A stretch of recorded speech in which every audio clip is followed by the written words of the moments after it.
मोक्ष मार्ग प्रकाशक नाम के ग्रंथ का अभ्यास हम कर रहे हैं। आचार्य कल्प पंडित टोडरमल जी द्वारा रचित समस्त जिन शासन का सार रूप यह रचना है।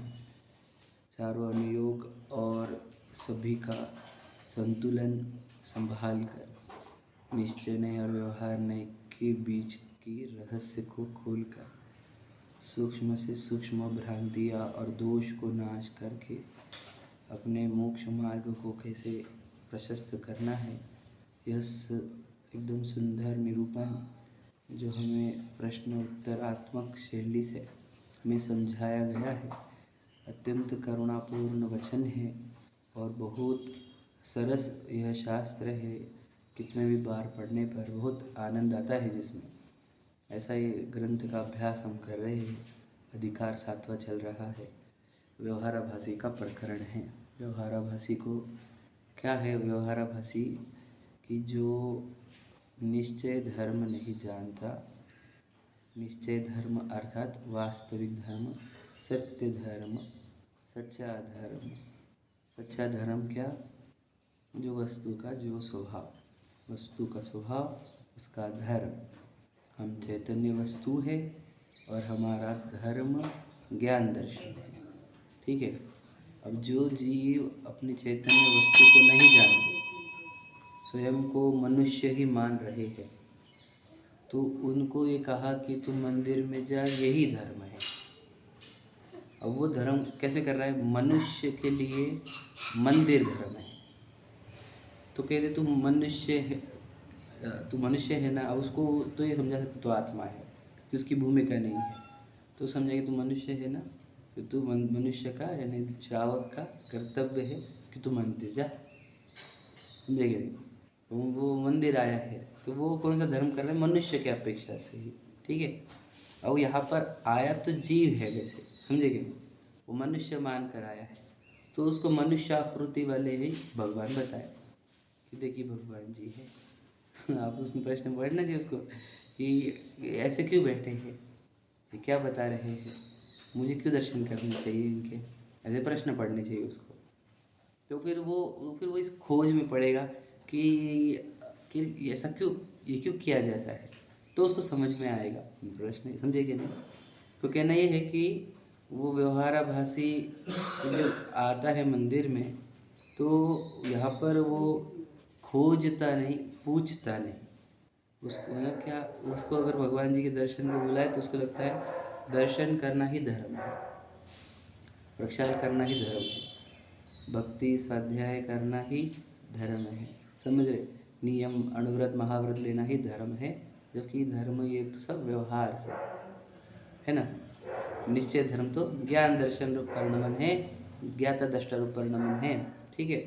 तो उसको कहा कि भाई तुझे तू जो धर्म कर रहा है यानी तू मंदिर आया है, तो तुझे ये खुद से लगता है आना चाहिए कि किसी ने कुल परिवार ने बोला इसके लिए आ रहा है?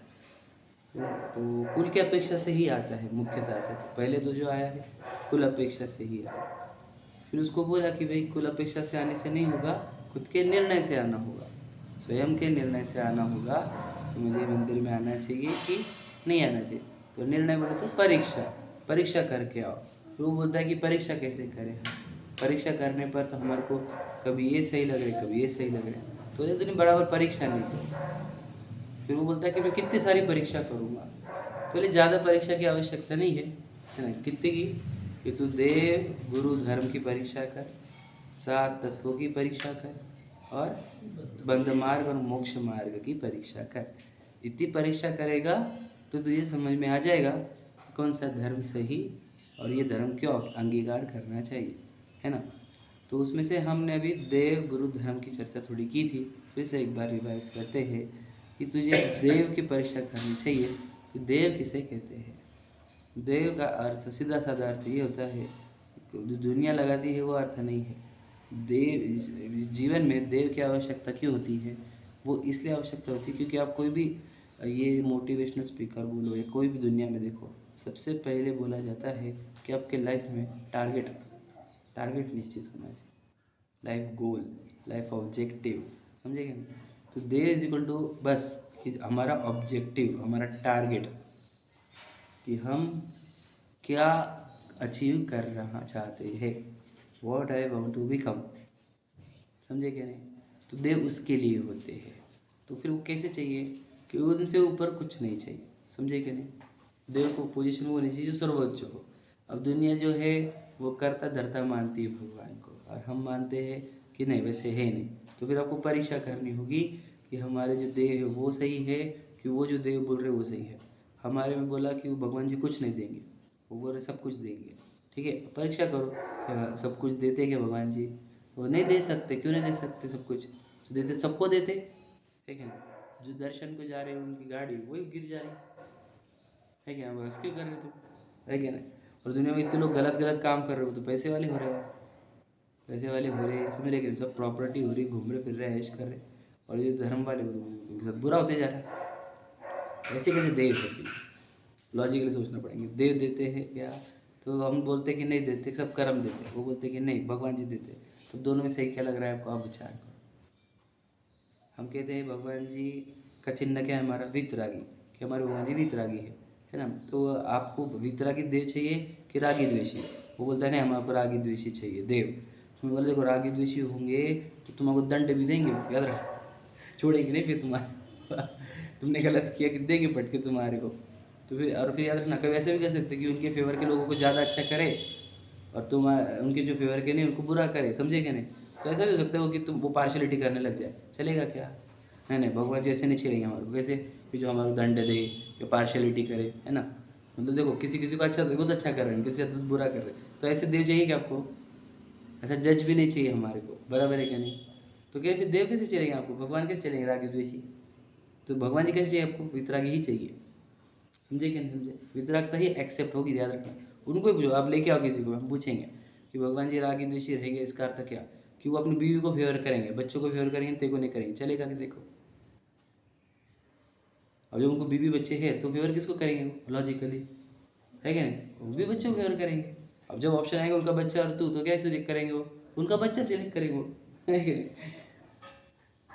सही बात है क्या नहीं? तो वो तो उनके उनको फेवर करेंगे, फिर उनकी कास्ट को फेवर करेंगे, फिर उनके उनके एरिया को फेवर करेंगे। आप समझ लो, तो ऐसे चलेंगे क्या तुझे? अब तो कौन सी दूर का से, वो उनके गांव का भी नहीं है तू तो, है क्या नहीं? उनकी कास्ट का भी नहीं है, आप बताए कैसे फेवर करेंगे? विचार करो। तो भगवान जी भी राग द्वेष वाले नहीं चाहिए, समझे क्या? वीतरागी ही चाहिए भगवान जी के केस। समझ में पहली टेस्ट, भगवान जी वीतरागी चाहिए। हमें बताया था वो सर्वज्ञ चाहिए। क्यों? फिर दुनिया जानी चाहिए उन्होंने। सर्वज्ञ कब होता है? याद रखना, दोष व्यक्ति, दोष वाला व्यक्ति सर्वज्ञ कैसे होगा? निर्दोष व्यक्ति ही सर्वज्ञ हो सकता है। समझे कि नहीं? दोष वाला सर्वज्ञ हो जाए तो वो क्या करेगा? समझ लो मेरे जैसे को मान पड़ गया कि फ्यूचर में गोल्ड के रेट पाया 1 लाख रुपए होने वाले 1 साल में, तो मैं पूरा गोल्ड खरीद के रख लूँगा। समझे कि नहीं? ऐसे फालतू के काम करूँगा। समझे कि नहीं? मैं अब ये होने वाला है तो ये करो, ये ज़मीन खरीदना है, ये ज़मीन खरीदो। अब समझे कि नहीं? तो ये रिकामे धंधे करते बैठेगा। कौन? रागी द्वेषी अगर सर्वज्ञ होगा तो सर्वज्ञ तो वही होगा जो राग द्वेष नहीं करेगा। मतलब निर्दोष व्यक्ति, वितरागी व्यक्ति ही सर्वज्ञ होता है। इसलिए भगवान जी कैसे होने चाहिए? वितरागी, सर्वज्ञ। समझ में? अब किसी और को देव को लाओ तुम हमारे भगवान जी के सामने, है ना? किसी और का भी देव, और बताओ ये दोनों में कौन से भगवान जी अच्छे हैं? हमारे में लाओ। तुमने बताया ना कि बताओ वो इंद्रियों को जीतते हैं क्या? वो मोह से रहित है क्या? राग द्वेष से रहित है क्या? अब हमारे पास सब है। समझे क्या नहीं? अब ये अध्यात्म के एंगल से, अगर आप 18 दोषों से कंपेयर करोगे कि शुद्धा नहीं, तृषा नहीं, ये नहीं, अब तो फिर बताओ तुम्हारे कौन से भगवान मैच करते हैं हमारे को? तो एक भी भगवान हमारे को मैच नहीं करता। समझे क्या नहीं? शुद्धा नहीं, तृषा नहीं, ये नहीं, वो नहीं, आप समझ रहे कि नहीं? जरा नहीं, वो सब, तो ये तो सब तुम्हारे दोष है भगवान जी में, हमारे तो भगवान में दोष नहीं है। समझे क्या नहीं? इसलिए हमारे भगवान जी श्रेष्ठ है। पहली चीज, देव की परीक्षा करके चलो, फर्स्ट स्टेप, है ना? दूसरा, गुरु की परीक्षा करो। गुरु की परीक्षा कैसे करेंगे? कि हमारे गुरु कैसे? बताओ। बोले हमारे गुरु के पास एक भी परिग्रह नहीं। समझेंगे नहीं? तुम्हारे गुरु के पास पूरा परिग्रह है, पूरा नहीं, थोड़ा सा है ना परिग्रह। समझेंगे नहीं? हमको राग द्वेष नहीं है। तुम्हारे को राग द्वेष होते हैं तुम्हारे गुरु को? हाँ, राग द्वेष होते हैं उनको। हमको राग द्वेष नहीं, समता धारक है। उपसर्ग वालों को भी वो क्षमा करते हैं। ऐसे है कि गुरु आपके, हमारे गुरु जंगलों में रहते हैं, शहरों में आते भी नहीं, आए तो आहार के लिए। समझे कि नहीं? वो जंगलों में रहते हैं, पहाड़ों पर रहते, पर्वतों पर रहते। ऐसे गुरु है क्या? बताओ, इससे महान गुरु लेकर आओ आप। समझे कि नहीं? तो गुरु कैसे होने चाहिए? तो याद रखना, ऐसे होने चाहिए। कैसे? कि भाई हमारे गुरु निर्ग्रंथ, मतलब क्या कि कोई ना आरंभ न परिग्रह। आरंभ मतलब ना कोई कार्य करेंगे ना कोई परिग्रह रखेंगे, समझ रहे? और ध्यान, आत्म ध्यान करेंगे, समझे क्या नहीं? तो गुरु हमारे सर्वश्रेष्ठ। इनसे अच्छे ला के बताओ, त्यागी इनसे अच्छे ला के बताओ, इनसे ज़्यादा तपस्वी लेकर बताओ, है क्या नहीं? तो हमारे गुरु सर्वश्रेष्ठ है।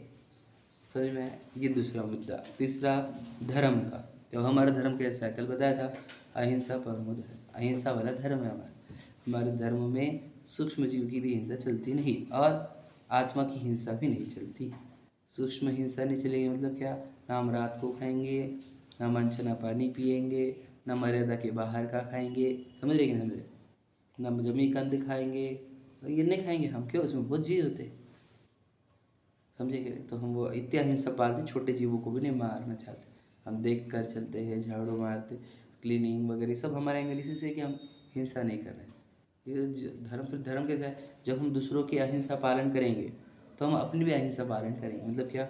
मेरी भी हिंसा होती है मोह से, राग द्वेष से, तो मैं अपने ही अंदर मोह राग द्वेष उत्पन्न नहीं होने दूंगा। ये मेरी ही अहिंसा है। फिर मैं जब अहिंसक होऊंगा तभी मैं सुखी होऊंगा, समझे क्या नहीं? इसलिए अहिंसा वाला ही धर्म सर्वोच्च धर्म है। आपके धर्म में हिंसा चलती है क्या? क्या आपके धर्म में रात्रि भोजन चलता है? आलू प्याज लहसुन चलते हैं? नॉन वेज चलता है? कैसे धर्म हो सकता है आपका? दूसरों को मार मार कर खाने वाला, है ना? इसलिए धर्म हमारा सर्वश्रेष्ठ है। ये बात समझ लीजिए। वो क्या है? वो अजान फल हो गया हमारे लिए। समझ रहे कि नहीं? शुरू हो गया ना। हाँ, पर वो अब वो शायद, अब देखो ऊपर तो उग रहे हैं वो, पर उसका सीड तो वही है ना, आलू और प्याज का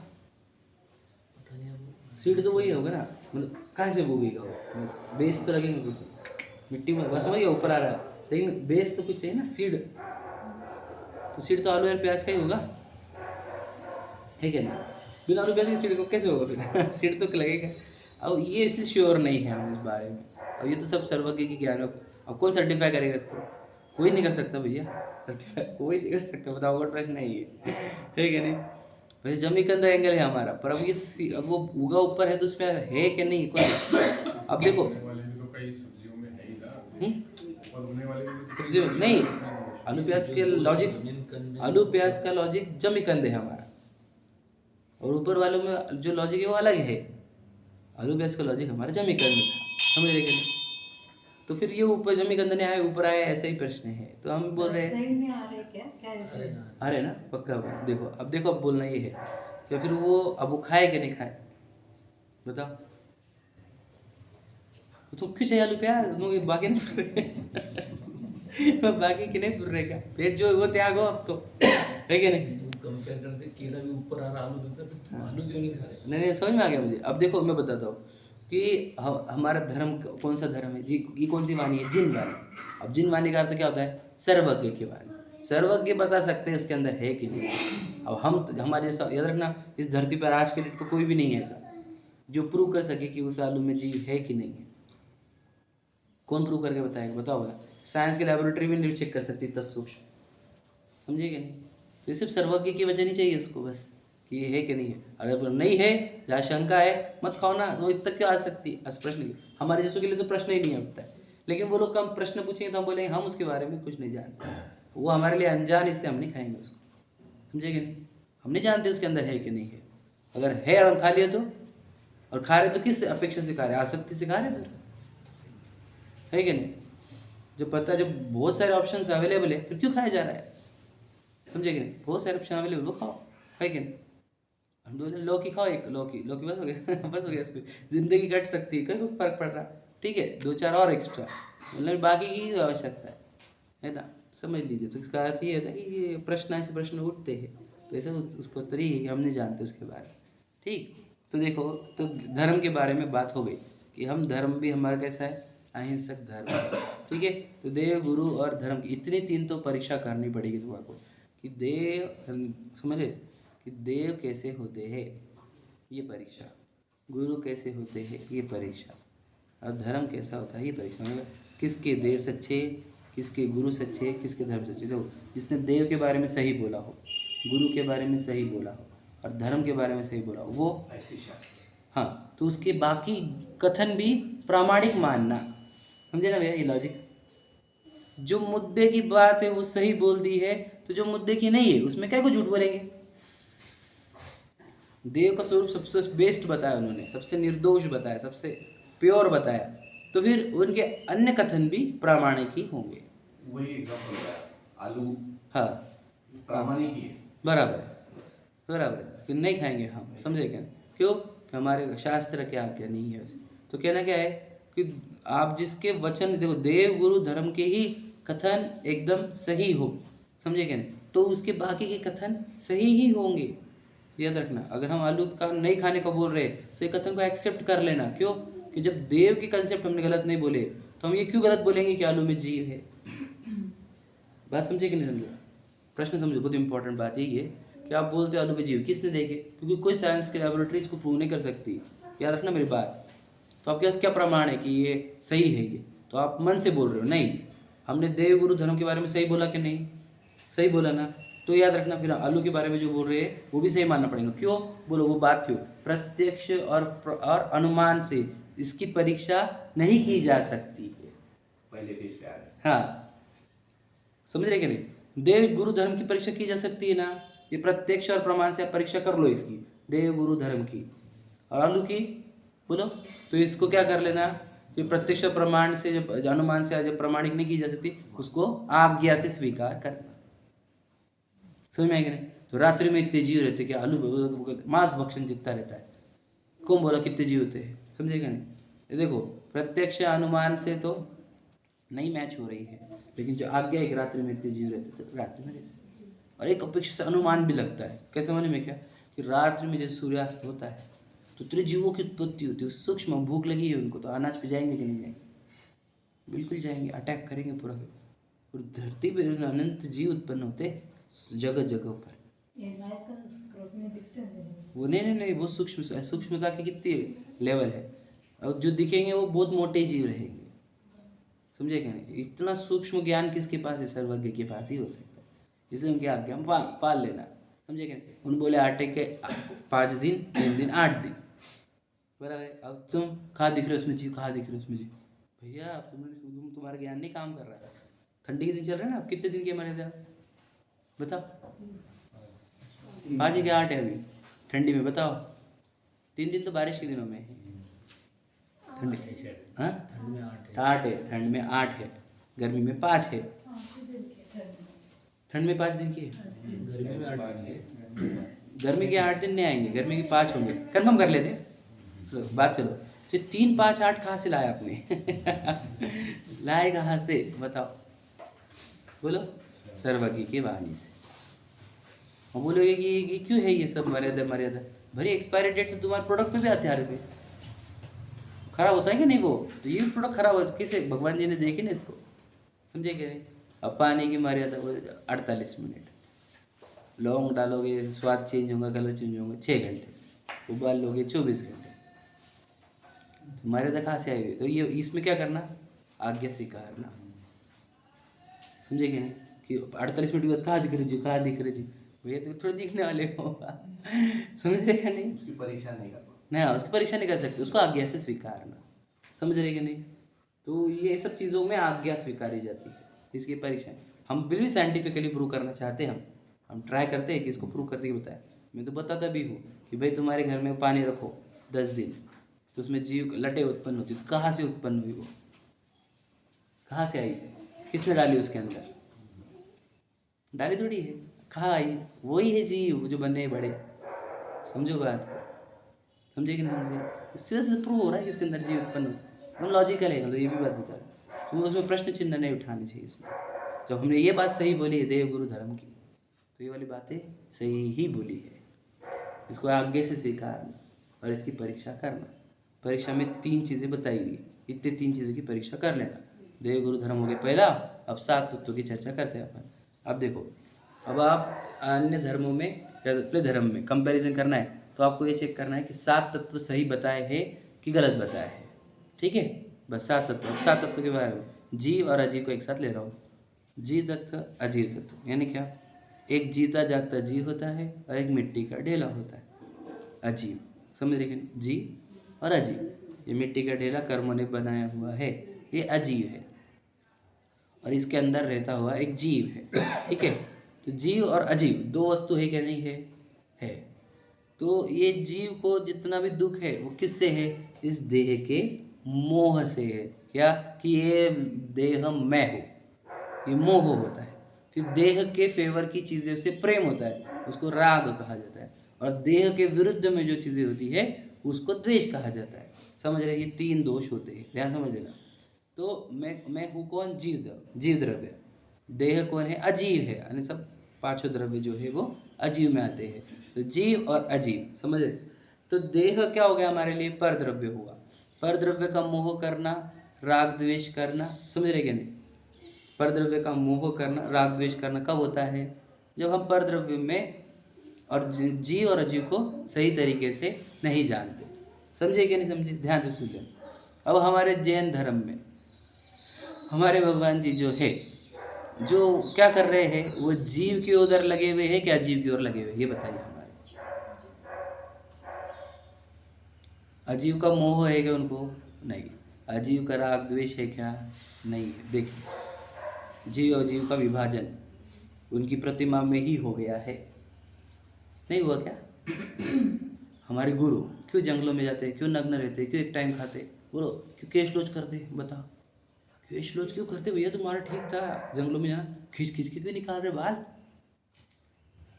बताओ, बाल खींच खींच के लुंचन क्यों किया जा रहा है? बताओ क्यों? नहीं पता केश लोच क्यों किया जा रहा है? उसमें जीव उत्पन्न होता है ना। नहीं, वो सुंदरता का प्रतीक सुंदरता का राग उत्पन्न होता है। बात सही है। देखो, सुंदरता का प्रतीक है, राग उत्पन्न होता है, और क्या? और क्या बोले? जीव उत्पन्न होते हैं। हाँ, और केश लोच क्यों किए जाते? हाँ, अजीव को अजीव देखा जा रहा है तो दर्द होता ही नहीं है। जब अजीव देखा जाएगा तभी इतना स्ट्रिक्ट एक्शन लिया जा सकता है। क्या समझे? नहीं समझ रहे? जीव अजीव का डिवीजन है, तभी तो नग्नता में कोई लज्जा नहीं है। समझे कि नहीं? जीव अजीव का डिवीजन है, इसलिए उपसर्गकर्ता पर भी कोई क्रोध नहीं है। समझे कि नहीं? जीव अजीव के डिवीजन बिना केश लोच संभव नहीं है। समझ रहे कि नहीं? विचार करो। तो हमारे मुनिराज भी जीव अजीव के डिवीजन वाले हैं, सही कि नहीं? समझ रहे कि नहीं समझ रहे? और हमारा धर्म कि तुम ये नहीं खाते, वो नहीं खाते, वो नहीं खाते, ये नहीं खाते, कैसे जीते हो? हाँ जी, इसमें दोष है, उसमें दोष है, उसमें दोष है, सब चीज़ों में दोष है तुम्हारे लिए। तो भैया हम जीव अजीव का विभाजन करके जो जीव के लिए फेवरेबल है, ये नहीं, समझे कि नहीं? जिससे उसको कषाय ना हो, संकलेश ना हो, वो वाला खाते। ये दुनिया के लिए तो हम दिखते पागल, ठीक है नहीं? क्यों? क्योंकि हम जीव अजीव के विभाजन में हैं। तो तुम कोई इंटरेस्ट है तुम्हारा इधर जाने में, उधर जाने में, मूवीज नहीं, खाने पीने का नहीं, पनीर की सब्जी नहीं, कुछ इंटरेस्ट है तुम्हारा? भाई हमको जीव में इंटरेस्ट है, कहीं में इंटरेस्ट है, वर्ल्ड टूर में, इसमें कोई इंटरेस्ट है तुम्हारा? नहीं इंटरेस्ट हमारा। समझे कि नहीं? कि तुम जिधर जो देखने को जा रहे हो ना, वो हमारे को इधर दिखता है, हमारे ज्ञान में सब दिख जाता है हमारा को। तुम उधर जाके भी इसमें ही देखने वाले हो। समझ में? कोई वहाँ पे कोई दूसरी चीज़ नहीं दिखने वाली, ज्ञान ही दिखने वाला हमारा ज्ञान।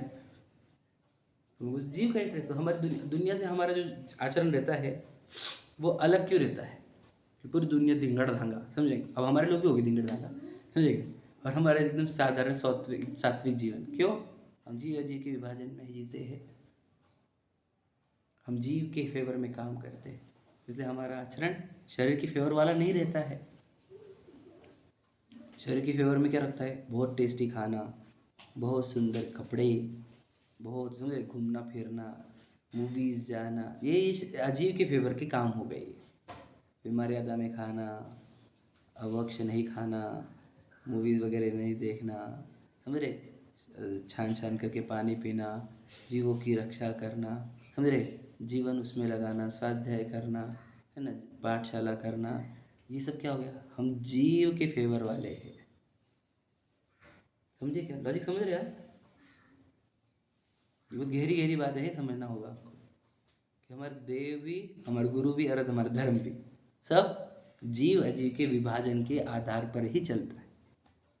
समझ में? इसी के साथ अब आश्रवबंध लगाओ आप कि जो हमारे देव है वो आश्रवबंध से रहित है, ना वो मोहित है ना वो रागी द्वेषी है। हमारे गुरु को लेके आओ आप।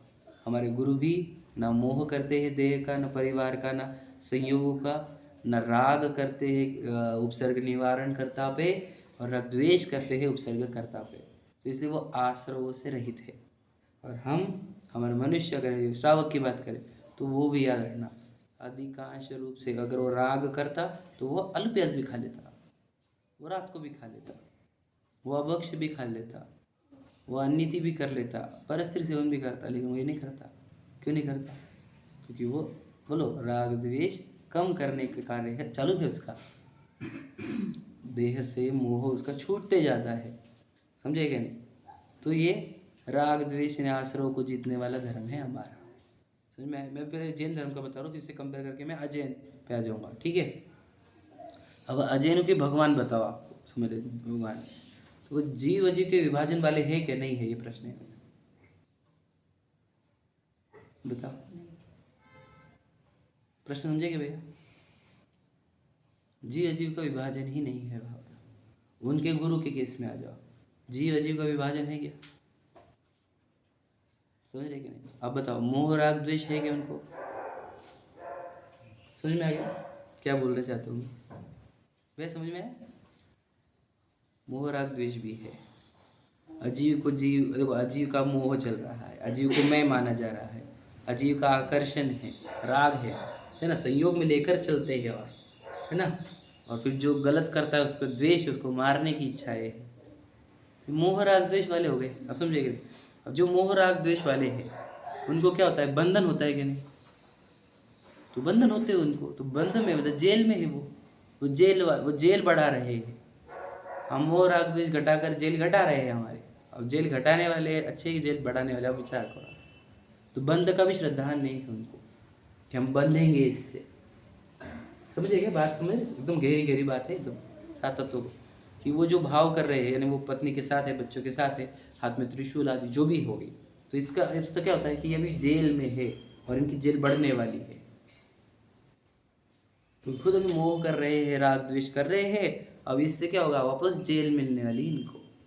ये जो जेल में ही है, जेल बढ़ा रहे हैं, वो कैसे हमारे देव और गुरु और होंगे? समझे कि नहीं? समझे ना भैया?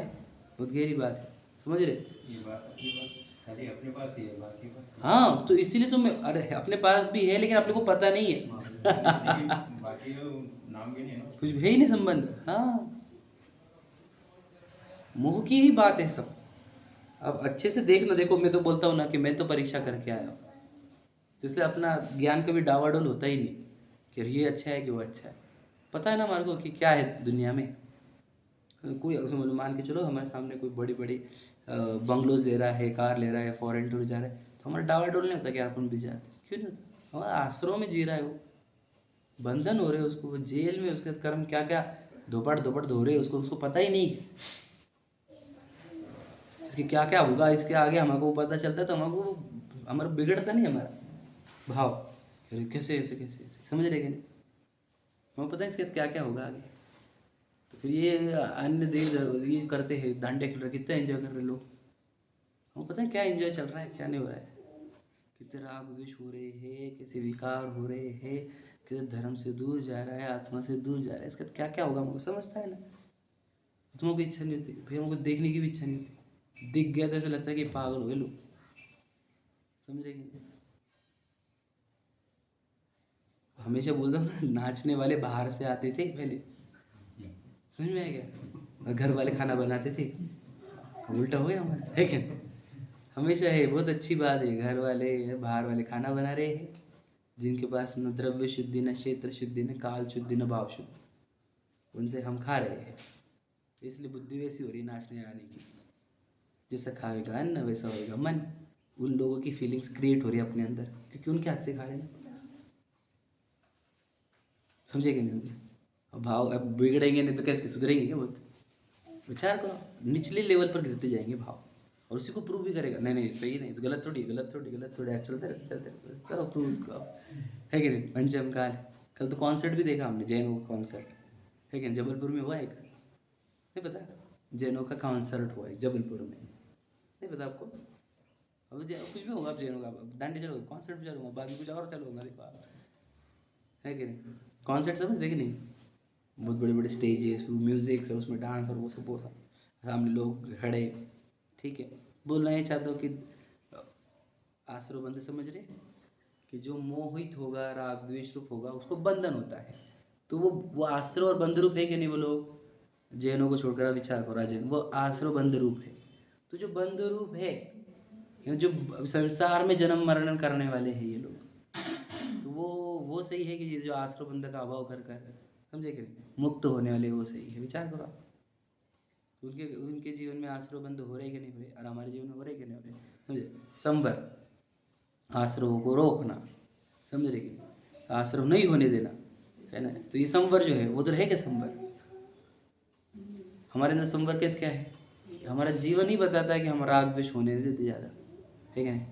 हम खाएंगे तो ऐसे जो राग द्वेष रूप नहीं होंगे, हम चलेंगे तो भी ऐसे जो राग द्वेष रूप नहीं होंगे, हम बोलेंगे भी ऐसे जो राग द्वेष रूप नहीं रहेगा, है ना? हम जिएंगे ही ऐसे कि राग द्वेष ना हो। तो हम संवर रूप ही जीना चाहते हैं और जीने की पूरी कोशिश करते हैं। वो संवर रूप जीना चाहते हैं कि नहीं, वे तो राग रंग रूप जीना चाहते हैं। और त्योहार होगी तो राग रंग की ही बातें होगी, समझेंगे? और देखो वो दिन कौन सा है? निर्वाण का, 8 कर्मों से रहित हुआ है वो जीव, है ना? भगवान महावीर का जीव, और हाँ, और ये धरती से चले गए, तीर्थंकर का विरह हुआ, अब वो धांगड़ धींगा जिस दिन। अब राग रंग का दिन है कि बताओ कि संवर निर्जरा का दिन है, वो मोक्ष का दिन है वो, तो समझे कि नहीं? तो हमारे त्यौहार कैसे होने चाहिए? संवर निर्जरा वाले होने चाहिए हमारे। अब हमारे त्यौहार कैसे होते जा रहे? उन लोगों जैसे जो राग द्वेष वाले हैं, उन जैसे, समझे कि नहीं समझे? बात समझो गहराई से। अब मेरे को कंपैरिजन करते करते मेरे, अब जैनों में कुछ लोग ऐसे कर रहे तो मुझे बराबर प्रॉपर कंपैरिजन भी नहीं करते आ रहे है कि नहीं? हाँ, सेम ही दिख रहे हो, पर एक्चुअल हमारा कैसा था, समझे कि नहीं? हम निर्वाण लाडू चढ़ाते हैं कि भावना क्या है हमारी कि मेरा लड्डू सबसे अच्छा दिखे, हाँ ये भावना है। ये भावना कैसी मर गई हमारी कि भगवान आपके जैसे गुण सघन हुए हैं, वैसे मेरे भी गुण सघन हो जाए, समझे क्या? तो ये भावना तो कर रही नहीं कुछ, समझे क्या? नहीं, कोई लेन देन नहीं, है ना? विचार करो तो क्या कह रहे हैं? हमारे त्यौहार भी कैसे थे जिसमें आश्रव बंध रुकते थे। हमारे अष्टानिका देख लो, 10 लक्षण पर्व देख लो, अष्टमी 14 देख लो, सब देख लो आप हमारा, जिसमें आश्रव बंध रोके जाते हैं, संयम किया जाता है, तब किया जाता है, समझे क्या? नहीं?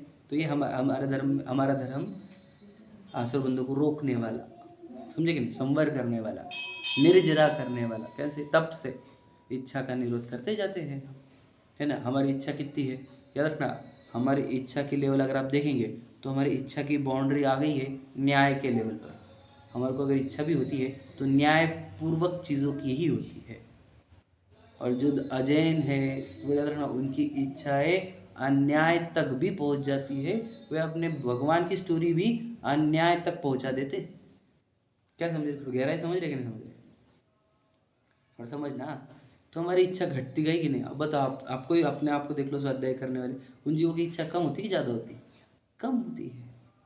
तो इच्छा कम होने से ही तो क्या होता है? तप, और तप से तो होती निर्जरा, समझे क्या नहीं?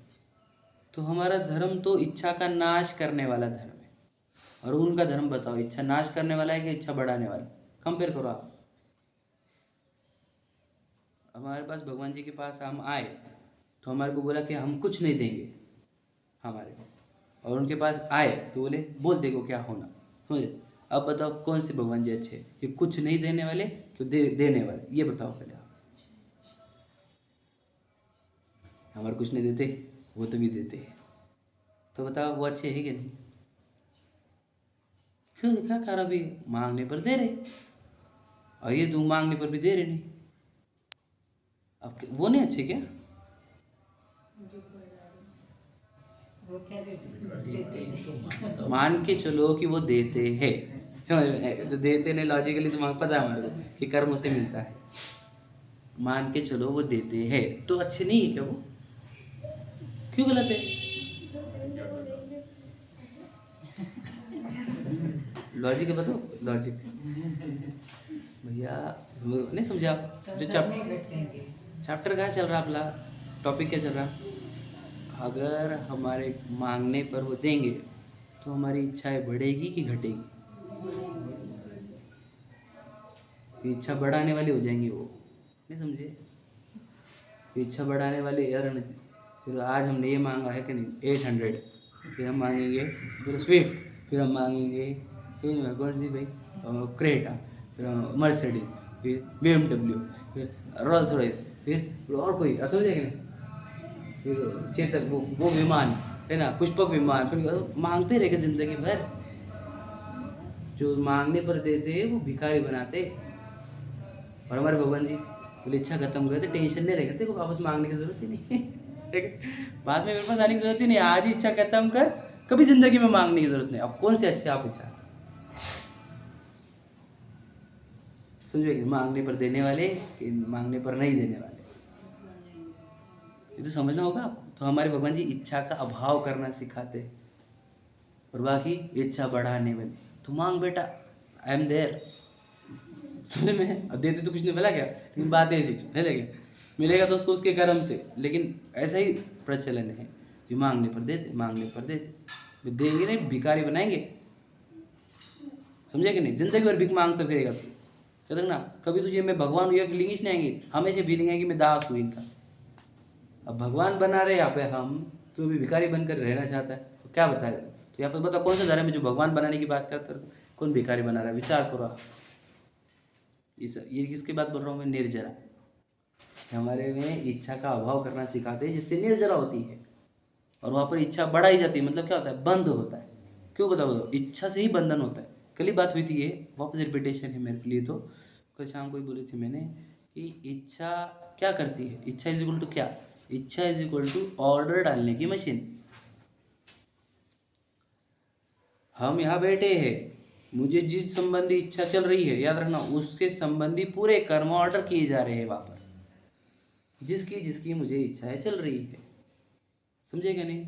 तो कर्मों को ऑर्डर करने का जो सबसे बड़ा हथियार है वो इच्छा ही होती है। और जिसकी इच्छा है वो कर्म ऑर्डर कर रहा है, उसको मुक्ति मिलेगी क्या?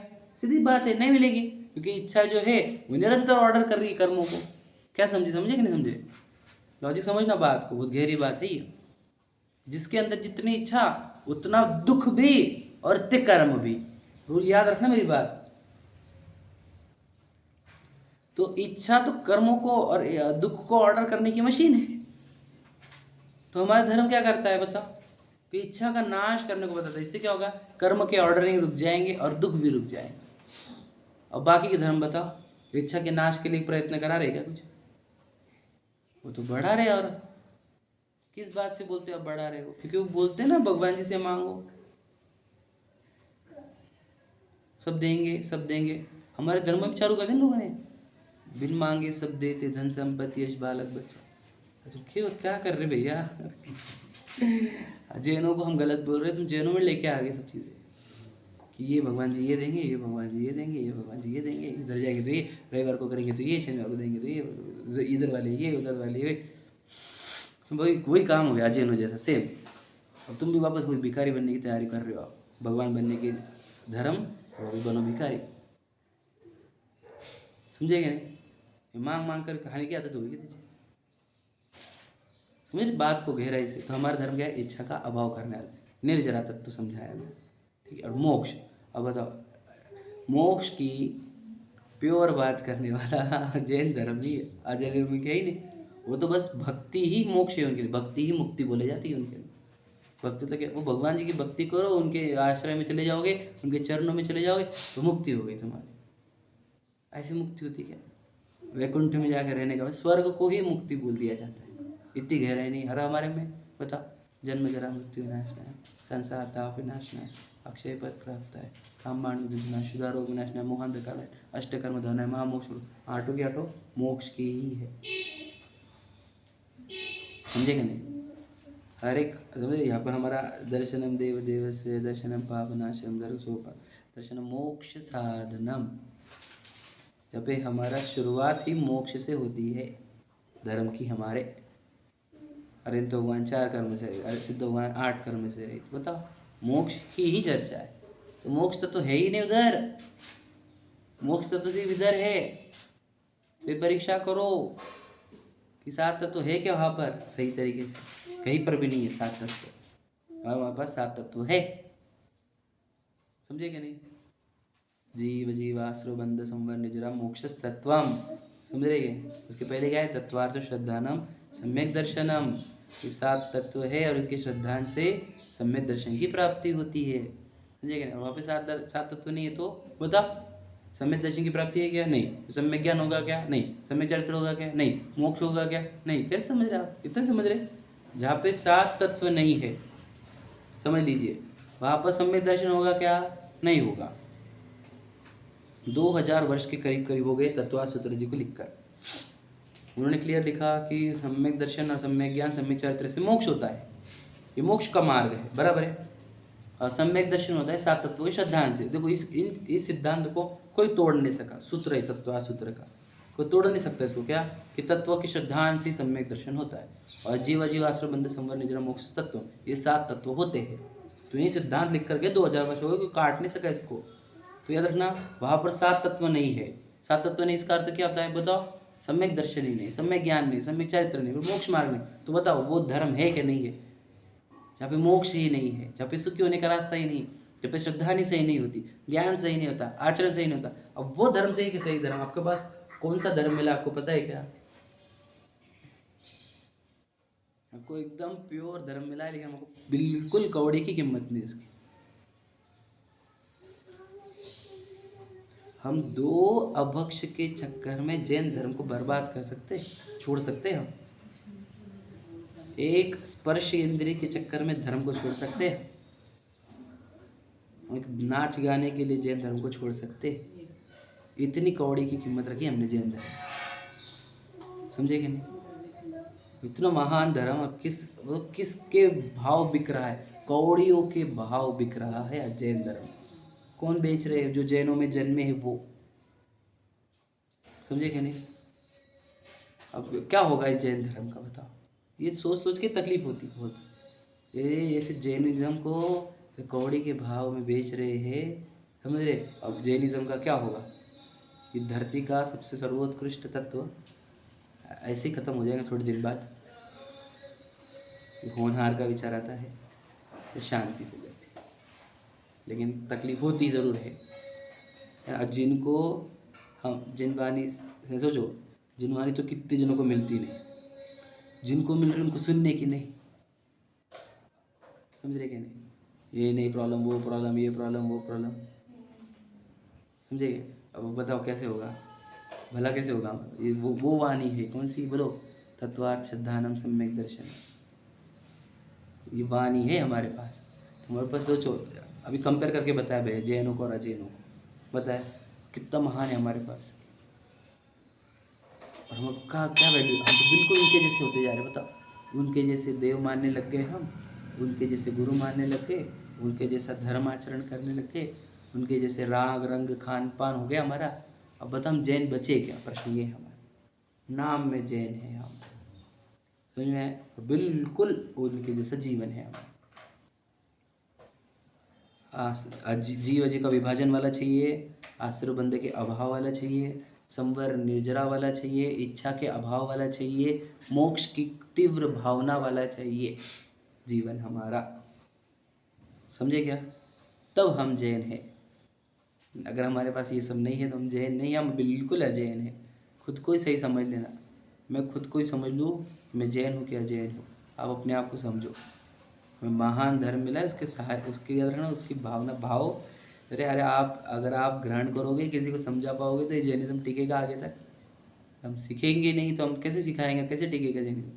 आप अपने बच्चों को वो देके जाना चाहते हो क्या? युद्ध का काल, हाँ, वो बर्बादी का काल, वो अभक्ष भक्षण का काल, वो दवाइयों का काल, वो देना चाहते हो? अपने बच्चों को पोतों को ये देना चाहते हो? अब तो चले जाओगे थोड़े दिन बाद, 15-20 साल 25 साल जो भी, उसके बाद का क्या है? तो चिंता नहीं थी कि आगे जो जैन में जन्मेंगे उनका क्या होगा। विचार करो, एक तो न्यारो मत बन जाओ कि मेरे पुरता देखूंगा, समझ रहे कि नहीं?